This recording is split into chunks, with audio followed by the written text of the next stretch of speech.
Hello, I'm Corinna Harrod and this is the Monday Night Review. Hello and welcome to episode 107 of the Monday Night Review. I hope you're well.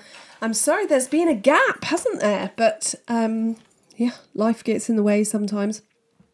And there's just been a hell of a lot going on. I have the pleasure of doing social media for a local opera company. And it has been the opera season. So I have had music bursting in my ears and have just been pretty busy with that. And my baby turned 6 yesterday. How is he 6? No idea. But he's also a handful. So I've been managing that. But now all my kids, I don't know why, but I count this as like the year end for my kids' birthdays, even though my eldest is in November. I've always had this feeling that my year starts in September. I don't know why, but that's how it goes. Probably school year. But still, I still feel like that. So, I'm back. I had people staying at the weekend. There was cake. I went to a jazz night. I took my kids to the theme park. It was all go.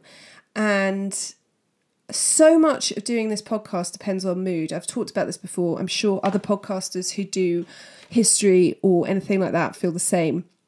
You have to be in the mood for the thing you're researching. And I had so much on and I just said to my husband, find me something that you want to hear about. And so he came up with today's episode. I have a huge spreadsheet which Holly put together for me. She adds stuff, she organises stuff. As always, Holly deserves a massive shout out because she organises my life for me. But sometimes I look at the spreadsheet and I think, none of these are floating my boat, or they're too heavy, because also a lot depends on what you did last time. So I started researching something and it was so similar in feel to the Hail Fanog episode that I did a couple of weeks ago that I thought, I'm not sure I'm mentally ready for that again. So yes, that's why I so love your listener suggestions. They really make my day. And please know that if I don't do something immediately, it's not that I haven't taken on board your recommendation. It's that I'm probably researching it or it's on the list, ready to go. But also all this research, if I had my way and this was my full-time job, I would just be researching loads of different stuff and writing loads of different episodes all in one go. When there is a gap, I do try to make sure that there is always an episode over on Patreon for those subscribers over there. So they should get one every week. It's very rare that I miss one. And they also get a story from Holly every week, who, the stuff that is in those stories, I just love. And then I was about to come out to record. My kids had an inset day. Don't know if you get those where you are. I know in the UK we have them where teachers go in and do teacher training and the kids are off school. And so they had an inset day today, and my husband very kindly worked from home so that we could kind of tag team them. And I've just got out to my office. It's 8:00 at night. And my dog, you know that thing where you notice something out the corner of your eye? My big pod dog, she was licking her tummy all day. And eventually I was like, ding, ding, ding, need to check that. And I think she'd obviously had a tick that had been irritating her, but she'd kind of licked it in half. Sorry to be gross. She'd licked it in half, so like half of it was really embedded in. Didn't look like just the head. There were definitely some legs, but I think the head and half of its body basically was still in there. So I had to pull it out. She's a big, big wuss. So I had to bribe her with a pig's ear and have my husband hold her down, and she's pretty hefty. So that's what I was doing when I should have been recording. But enough of this. This episode is fairly sinister, but it's not too gross. I know that some of you struggle with grossness. I know that some of you come here thinking that you're not going to listen to the true crime ones, but then get suckered in. I would like to shout out Justine, who was like, I'm just not going to listen to the true crime ones, and then sent me a message about a week later saying, I've just done episode 3 of Richard Ramirez, so I feel like she's fully anointed in the true crime. This is true crime, it is kind of sinister, but it's not too graphic. So here we go. And I would just like to say, there is a lot of conflicting information for today's episode. When is there not? We'll just bear that in mind. Historicmysteries.com, Murderpedia, Evidence Locker podcast. There's just loads of sources on this. And if you start researching it, which I kind of do this podcast so you don't have to, but if, like me, you hear about something and then you're like, I need to know everything, then you'll see that literally every bit of information on this, you read it and you're like, okay, that's the story. And then you read something else and you're like, hang on, that has not very many similarities to the story I just read. So let's do what we can.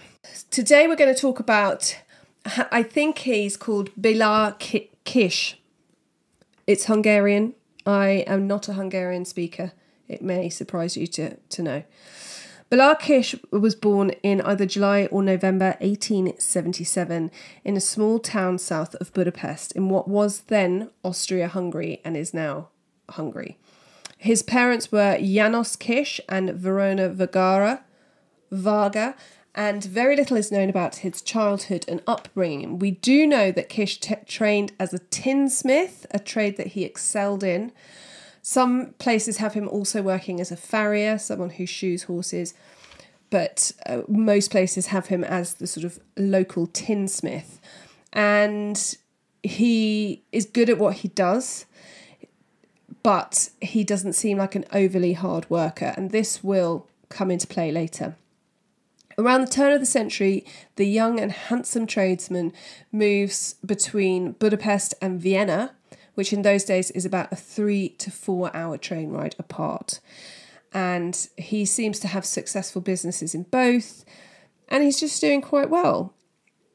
Kiss has an apartment in Vienna, which he shares with a 20-year-old woman called Julian Paszak. And Julian also comes from Budapest, and they meet in Vienna. They have a passionate relationship, and he seems to have married her. They are married, and they meet in 1905 when Julian is working as a cook in Budapest, and then they move to Vienna, and they have 2 daughters together. But at some point, their relationship breaks down. I believe probably because he does not want children, and he leaves them because he's an arse.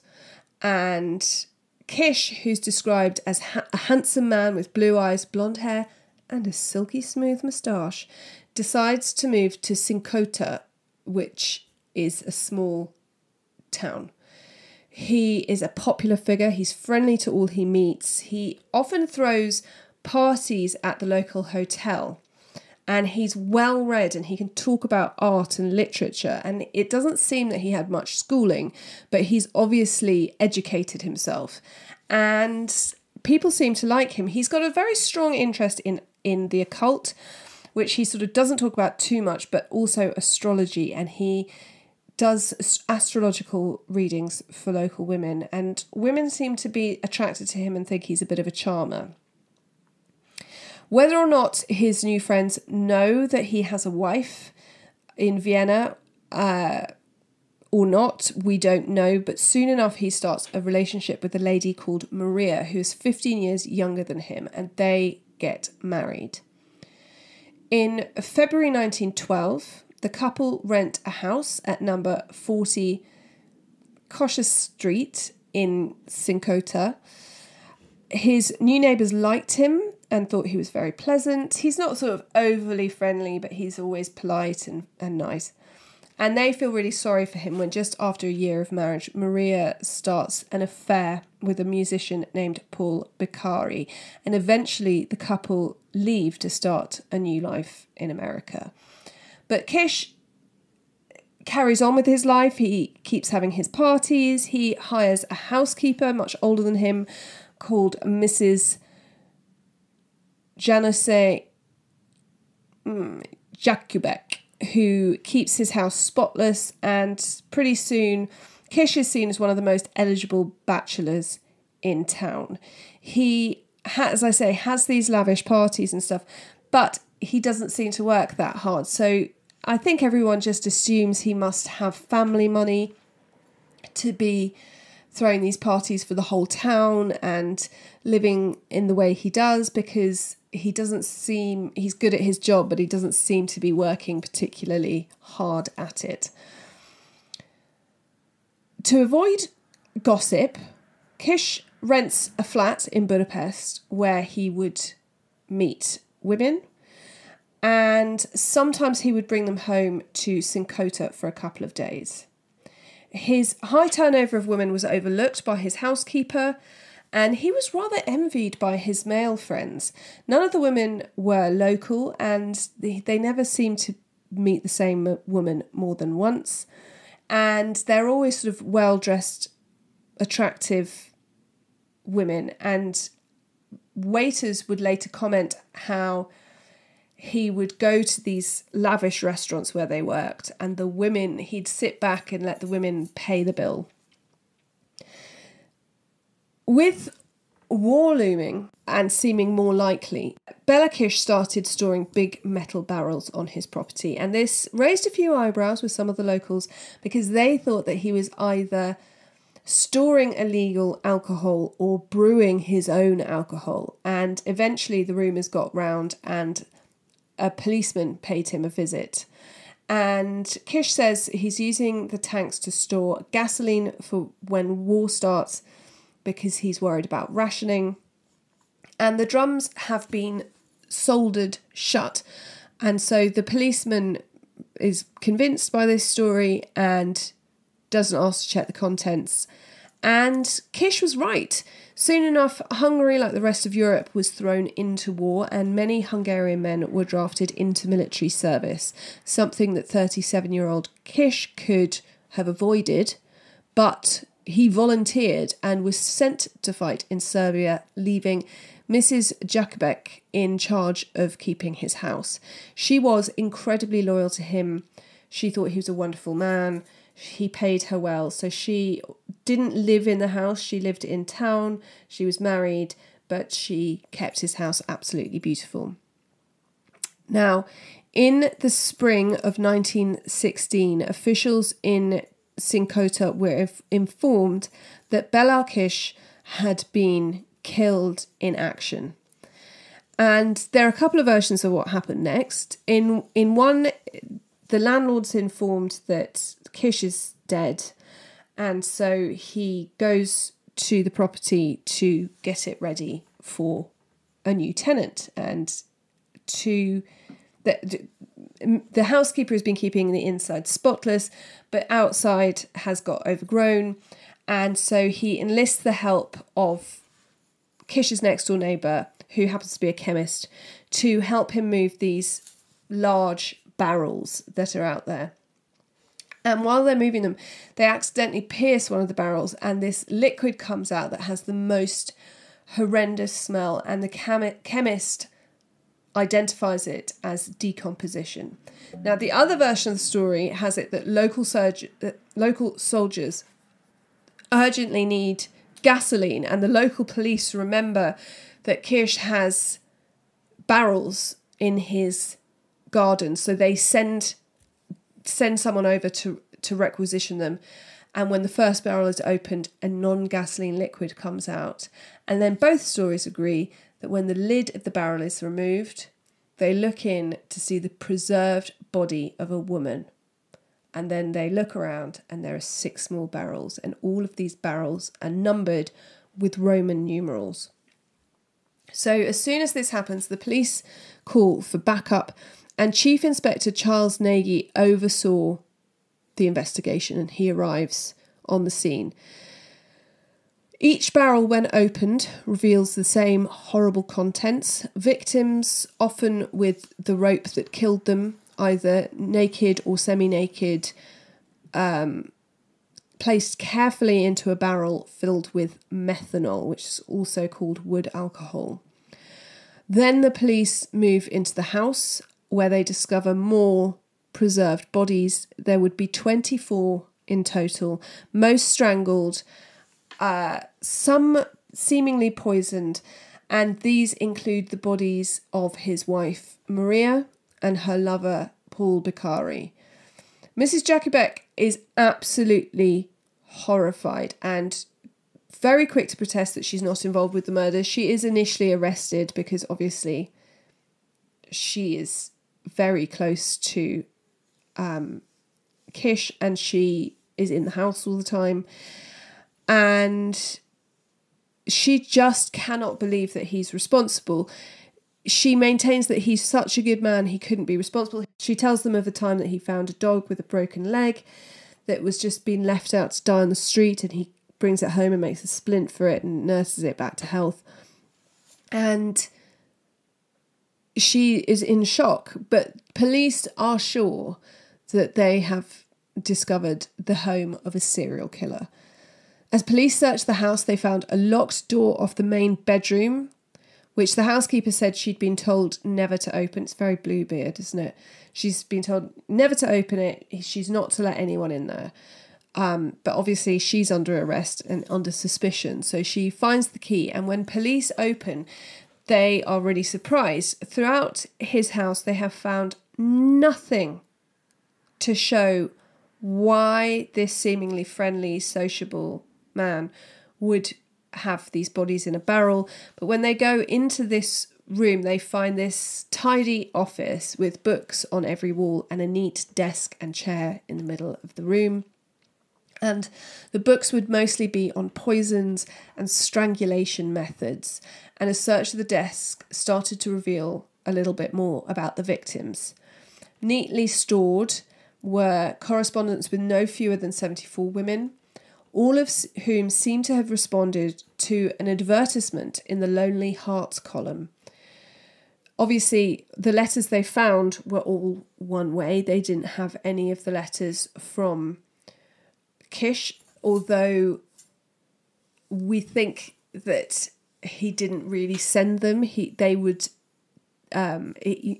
wasn't as prolific a communicator as they were. He seemed to have met up with them, bought presents and flowers and gifts. They discovered that these letters go back to as early as 1903. So Kish would post advertisements in the paper using a pseudonym, often the name of Hoffman, and he would pose as a wealthy widower who was lonely and looking to remarry. Though initially it seems that he just wanted to defraud these women of their money.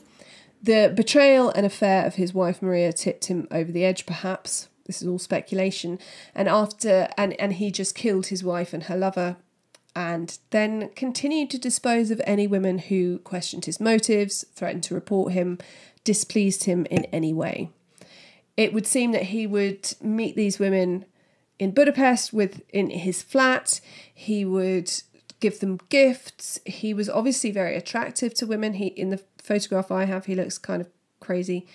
But he would give them gifts, flowers, they would have dinner, and eventually he would lure them back to his house. He would promise to marry them, and then he would strangle them with his hands or a rope.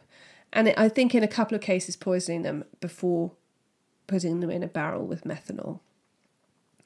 Now, this is what I find a bit confusing.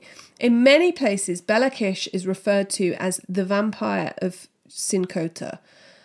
This is down to some versions of the story having it that the bodies were found in the barrels and they had 2 puncture wounds in the neck and had been completely drained of blood. Now, what is strange is that some stories mention this. If you Google the vampire of Sincota, up he comes. Others make no mention of it whatsoever. You'll read some stories that there is no mention of puncture wounds, no mention of vampire, no mention of blood. But it seems that actually these 2 puncture marks, because I was talking to my mother about this yesterday, if anyone's ever been bitten by a human, we obviously don't have vampiric teeth. He was not noted for having pointy teeth. If you were bitten by a human, there's no way to leave 2 puncture wounds. So it's thought that possibly to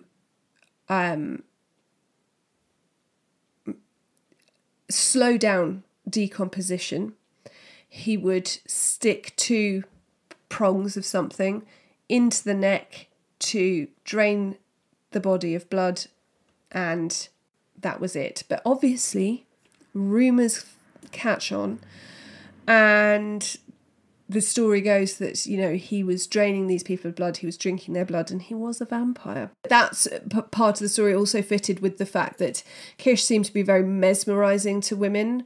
And so I guess for some people it was this idea that, he's mesmerising to women. It's all part of this vampire thing. But, I mean, he's seen during the day. It seems much more likely that he's just draining them to avoid decomposition. And whether he wants to avoid decomposition because of the smell, or whether he likes the idea of having his victims within close range, we don't really know. So the police now have two things they need to achieve. They have to try and identify the victims, which would prove very difficult, as Kish would make sure to target those with no close relatives or connections. But they also had to try and track down Kish and ensure that he really was dead, as the report said. So the police contact the army to let them know that they may have a serial killer among them. But the problem is that Bela Kiss was not an unusual name at the time. Kish means little in Hungarian, so I think it's kind of the same as being called John Little. It's not as unusual name as it would appear to anyone from England. So finding him is going to take time. And obviously this is 1916. There's not photographs everywhere. There's not internet. There's none of that. So you're sending a photograph by mail that then has to get to the right people who have to recognise someone who's potentially been in the traumas of war for some time. So it's a difficult task. Identifying the victims was difficult, though some of them could be linked to a number of missing women who'd last been seen in the company of a man called Hoffman, who they'd met near the Margaret Bridge in Budapest. The search for these women had come to a halt as the war started, but one of them, Catherine Varga, was identified as one of the women in the barrel from the initials KV found on her handkerchief. She had owned a successful dressmaking company in Budapest, which she had sold to give the money to Bela Kiss, or Hoffman, as she believed him to be, as a contribution to setting up their home for marriage. She was found in a barrel marked with the number 1, crouching in a bag with her shoes still on and her monogrammed handkerchief stuffed in her mouth. The second drum revealed the body of his first wife, Julianne, the mother of Kish's children, who had left Vienna and moved back to Sinkota to be with Kish. As he had not wanted children, she had entrusted them to the White Cross, thank goodness, and often wrote letters to their guardian lamenting her decision to choose Kish over her children. She said that Kish clearly wanted to get rid of her and that living with him was torture.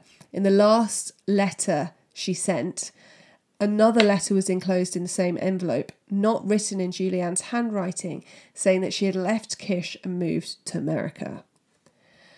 By examining all the letters that were in his desk, they were able to link them to some of the victims and their families. One woman was identified as Esther Fiquet. Her mother was able to identify her clothes. Esther had disappeared years before without a trace, and so they reached out to her mother, and her mother identified her clothes and her handwriting from the letters. Margaret Toth was found in drum 5 and identified by her sister. Margaret had gone missing 12 years before, having responded to an advertisement in a newspaper and believing that she had finally found love. Her family had given her her handsome fiancé 30,000 crowns to start up married life together, and Margaret had taken out a further 1,400 crowns on the day she disappeared, saying to a friend that she was taking some possessions to her new home and would return to Budapest the next day and meet up with her friend. When she didn't appear, the friend waited a couple of days and then finally tracked down Kish days later. Obviously, he's the tin maker in the town. And he said that Margaret had left him and decided to travel. Police discovered that Margaret had gone to his house in St. Cotta, where Kish had forced her to write a letter to her mother saying that she was heartbroken, they'd broken up, and that she'd decided to go to America looking for love. When she'd finished, he strangled her, put her body in a barrel, and sent the letter to her mother. Anna Novak, a housemaid, had disappeared from her place of work one day. She was actually able to be identified by her fingerprints because she'd left her trunk at her place of work. Her employees thought she'd run off, but had luckily held on to her trunk of belongings. And in this trunk, they find a newspaper article with a personal ad circled. And the ad was from a widower urgently looking for love. Sadly, many of the women would remain unidentified. The letters also showed that over 8 years he'd received over 174 proposals of marriage, and it also gave an idea of how he narrowed down his victims. Anyone poor or with close family was dumped, often by letter, and some of these letters, responses to these letters were found by, distressed women, but they must have, they escaped death by centimetres. It seems that the majority of women who were conned for their money and lived to tell the tale just accepted their fate. It's not a whole lot they could do to warn other people about him at the time, and this saved their lives. A search of his papers would show that 2 of the women initiated court proceedings against Kish. In both, the cases were thrown out of court when the women failed to appear. Both women were found in barrels in his house. As news spread of the discovery at the house, people flocked to St. Cotta, many in hopes of discovering the fate of a lost relative. One woman came forward telling of a handsome mechanic who had courted her sister Ilona. The pair planned to elope, and Ilona had begun saving. On the 12th of March 1912, Ilona left a note for her sister saying she was never coming back. But 4 years later, when her sister saw a picture of Bela Kiss in the paper, she identified him as the mechanic who had been wooing her sister. So she goes to St. Cotta knowing that her sister has not gone to America, but is in fact dead. But Ilona is not identified as one of the 24 victims found at the house, which led to the belief that possibly there is somewhere else that he was disposing of the bodies. If he ran out of room at home, was he going somewhere else? Now, as we know from earlier in the story, it was reported that Bela Kiss died in a Serbian camp, and this had been reported back before any bodies had been found, but there is no proof of the identification of his body, and at the time, Hungarian casualties had just been thrown into mass graves. But Nagy knew that he needed confirmation. He had to know if Kish was dead or alive. And so he told the military and the police to be on the lookout, and all post to Bela Kiss was intercepted in case he had an accomplice that was going to warn him. In 1916, Nagy got news that the military police think they've found Bela Kiss. He's wounded in a Serbian military hospital, and Nagy immediately sets off to identify him. Sinisterly, by the time he arrives at the hospital, Kish has disappeared, and in his bed he has placed a dead soldier, whether hoping to convince Nagy that it was Bela Kiss and he has now died. It doesn't work. They don't look similar enough. So we still don't know 100% that was him, but it seems very odd that he disappears.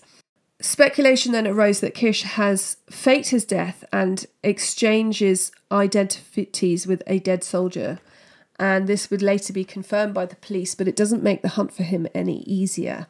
In 1919, a man fitting his description was seen near Margaret Bridge in Budapest, where the 2 women had disappeared when meeting Hoffman.